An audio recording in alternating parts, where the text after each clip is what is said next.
தாரமர் கொன்றையும் ஷண்பகமாலையும் சாத்தும் தில்லை ஊரர்தம் பாகத்து உமை மைந்தனே உலகேழும் பெற்ற சீரபிராமி அந்தாதி எப்போதும் என் சிந்தையுள்ளே காரமர்மேனி கணபதியே நிற்க கட்டுரையே. ஸ்ரீ அபிராமி பட்டர் அருளிய அபிராமி அந்தாதியில 20வது பாடல். உரைகின்ற நின் திருக்கோயில் நின் கேழ்வர் ஒரு பக்கமோ அரைகின்ற நான் மறையின் அடியோ முடியோ அமுதம் நிறைகின்ற வெண்திங்களோ கஞ்சமோ என்ற நெஞ்சகமோ மறைகின்ற வாரிதியோ பூரணாச்சல மங்களையே. பூரணாச்சல மங்களையே. அம்பாள் மங்களை, மங்கள வடிவினள், மங்களத்தை அருள்பவள். அதனால்தான் அம்பாளுக்கு சிவா அப்படின்னு ஒரு நாமம் இருக்கு.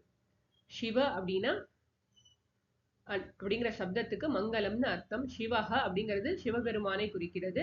சிவா அப்படிங்கிற நாமம் அம்பாளை குறிக்கிறது. அம்பாள் சிவனுக்கு வேறல்ல. அதனால சிவஹ சிவா. பூரணாச்சல, பூரண அச்சல. அம்பாள் பூரணமான வஸ்து, கம்ப்ளீட்டா இருக்கா. பூரணமான வஸ்து, எங்கும் நிறைந்திருப்பவள், எந்த விதமான ஒரு குறையும் அற்றவள், நிறைவே வடிவானவள். அச்சலம் அப்படிங்கிற சொல்லுக்கு நித்தியமான வஸ்து, என்றும் இருப்பது, நிலையானது அப்படின்னு பொருள். அதனால்தான் மலைகளுக்கு கூட அச்சலம்னு ஒரு பேர் உண்டு. பூரணாச்சல அப்படின்னா பூரணமான, என்றும் நித்தியமான மங்களத்தை அருளக்கூடியவளே அப்படின்னு. பூரணாச்சல மங்களையே. அம்பாள் பிரம்மஸ்வரூபிணி இல்லையா, எங்கும் நீக்கமர நிறைந்திருக்கின்ற பரம்பொருள்.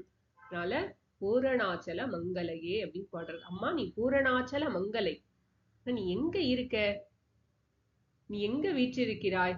உரைகின்ற நின் திருக்கோயில். உன்னுடைய கோவில்கள், திருக்கோயில்கள் எத்தனையோ இருக்கு, நீ அங்கெல்லாம் உரைகின்றாயா?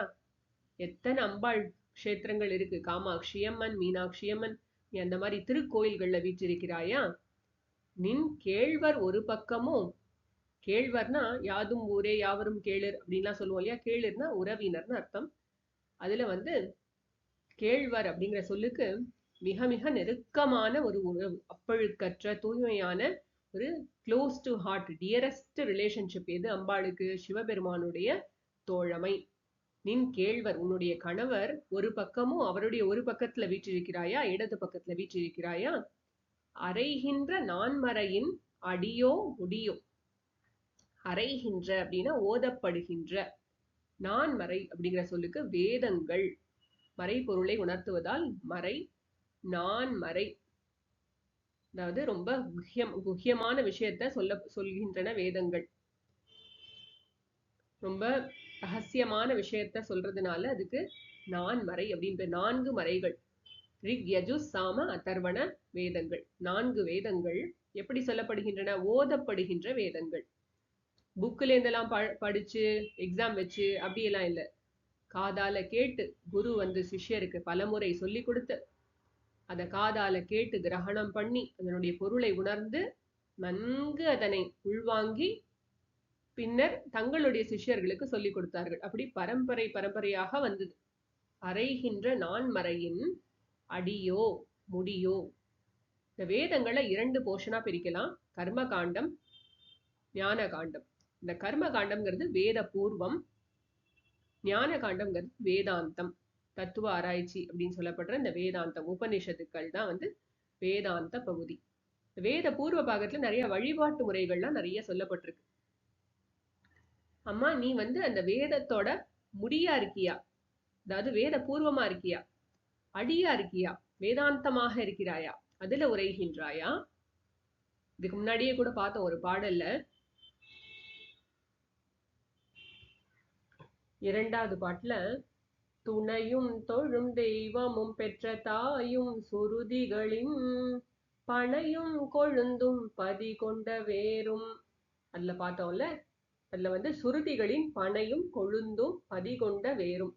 அதுல பார்த்தோம் அம்பாள் இந்த வேத மந்திரங்களாகவே உபனிஷத் மந்திரங்களாக இருக்கிறாள். அப்புறம் வேதத்தின் உட்பொருளாகிய ஓங்கார ஸ்வரூபமாகவும் அம்பாளே இருக்காள்னு பார்த்தோம். இப்ப இதே பாட்டிலையும் அதே தான் கேட்கிறாரு. நீ வேதாந்தத்துல இருக்கியா இல்ல வேத பூர்வத்துல இருக்கியா? அமுதம் நிறைகின்ற வெண் திங்களோ, வெளவெளேன்னு இருக்கு. பௌர்ணமி சந்திரனை பார்த்தா குளிர்ச்சி பொருந்திய அந்த வெண்மையை பரப்பக்கூடிய அந்த வெண் திங்கள், அமுதம் நிறைகின்ற, பார்த்தாலே மனசுக்கு அவ்வளோ ஒரு சந்தோஷத்தை கொடுக்கும் பௌர்ணமி நிலா. பௌர்ணமி சந்திரன்ல அம்பாள் ஆவாகனம் பண்ணி அன்னைக்கு லலிதா சஹஸ்ரநாம அர்ச்சனை பாராயணங்கள் அதெல்லாம் பண்றது வழக்கம். நிறைய பேர் வீட்டுல அம்பாள் உபாசகர்கள்லாம் அந்த பௌர்ணமி நிலவுல அம்பாளை ஆவாகனம் பண்ணி நிறைய பிரார்த்தனைகள் பண்றது உண்டு, பாராயணங்கள் ஜபங்கள்லாம் பண்றது உண்டு. அந்த வெண் திங்கள்ல இருக்கியா? கஞ்சமோ, கஞ்சம்ங்கிற சொல்லுக்கு தாமரை மலர் அப்படின்னு அர்த்தம். கஞ்சதளாய தாக்ஷி அப்படின்னா பாடுறோம் இல்லையா அம்பாளை. தாமரை மலருடைய இதழ் போன்ற கண்களை உடையவளே. இங்க என்ன சொல்ற? கஞ்சமோன்னு நீ வீற்றிருப்பது தாமரை மலர்லையாமா? லக்ஷ்மி தேவியும் சரஸ்வதி தேவியும் நமக்கு தெரியும் தாமரை மலர்ல வீற்றிருக்கிறார்கள். அவர்களாகவும் அம்பிகையே இருக்கிறாள். அப்படிங்கிறதுனால கஞ்சமோ, அங்க நீ வீற்றிருக்கிறாயா அப்படின்னு கேட்கிறார். எந்த நெஞ்சகமோ, இல்லாட்டி நீ என்னுடைய ஹிருதயத்துலதான் இருக்கியா? எனக்கு தான் தெரியலையா? என்னோட உள்ளத்துலதான் இருக்கியா? மலர்மிசை ஏகினான் இறைவன் இல்லையா? என்றும் எல்லாருடைய ஹிருதயத்துல இருக்கான் இறைவன் அப்படின்னு திருவள்ளுவரும் சொல்றாரு இல்லையா? அந்த மாதிரி என்னுடைய நெஞ்சகத்துல நீ இருக்கியா? மலர்மிசை ஏகி இருக்கிறாயா? மறைகின்ற வாரிதியோ, வாரிதிங்கிற சொல்லுக்கு பார்க்கடல் அப்படின்னு பொருள். மறைகின்றன அதுக்குள்ள பார்க்கடலுக்குள்ளார எத்தனையோ விஷயங்கள் இருந்தது. என்ன சமாச்சாரத்தை கடல்ல போட்டாலும் ஒரு ஏரோப்ளேனே ஒரு கடலுக்குள்ளார போச்சுன்னா அதை கண்டுபிடிக்கிறது மகா கஷ்டம். அவ்வளவு ஆழமானது, எத்தனையோ வஸ்துக்களை உள்ள வச்சிருக்கு, எவ்வளவோ உயிரினங்கள் இருக்கு கடலுக்குள்ளார. மறைகின்ற வாரிதியோ, அதுக்குள்ளார மறைச்சு வச்சிருக்கு. இந்த பார்க்கடலை கடைந்த போது எத்தனையோ விஷயங்கள் வந்தது அதுல இருந்து இல்லையா? மறைத்து வைத்து அந்த அப்பேற்பட்ட பார்க்கடல்.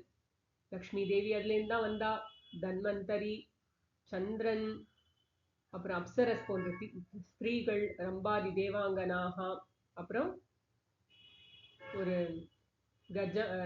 யானை, அதுக்கப்புறம் காமதேனு பசு, அப்புறம் அங்கேருந்து விஷம் வந்தது, அப்புறம் அமிர்தமும் வந்தது. விஷத்தை தான் எடுத்துக்கொண்டு சிவபெருமான் எல்லோரையும் காப்பாற்றினார். ஆழகால விஷத்தை தான் உண்டு உலகத்தை காப்பாற்றினார். பேர்பட்ட எத்தனையோ வஸ்துக்களை தன்னுள் அடக்கி வைத்திருக்கின்ற, மறைத்து வைத்திருக்கின்ற இந்த பார்க்கடல்ல நீ இருக்கியா? நீ எங்கதாமா இருக்க அப்படின்னு சொல்லிட்டு ரொம்ப அழகா அந்த பாடலை பாடுறாரு அபிராமி பட்டர். அம்மா, நீ கோவில்ல இருக்கியா, இல்ல நீ சிவபெருமானோட இருக்கியா, இல்ல வேதாந்தமா இருக்கியா, இல்ல வேத பூர்வமா இருக்கியா, நீ சந்திரன்ல இருக்கியா, தாமரையில இருக்கியா, இல்ல என்னோட நெஞ்சத்துல இருக்கியா, இல்ல பார்க்கடல்ல இருக்கியா, சொல்லம்மா அப்படின்னு சொல்லிட்டு அம்மா நீ பூரணாச்சல மங்களை அப்படின்னு பாடுறார். உரைகின்ற நின் திருக்கோயில் நின் கேழ்வர் ஒரு பக்கமோ, அறைகின்ற நான் மறையின் அடியோ முடியோ அமுதம், நிறைகின்ற வெண்திங்களோ கஞ்சமோ எந்த நெஞ்சகமோ, மறைகின்ற வாரிதியோ பூரணாச்சல மங்களையே. ஓம் சர்வம் ஸ்ரீ ஜெகதம்பார்ப்பணமஸ்து.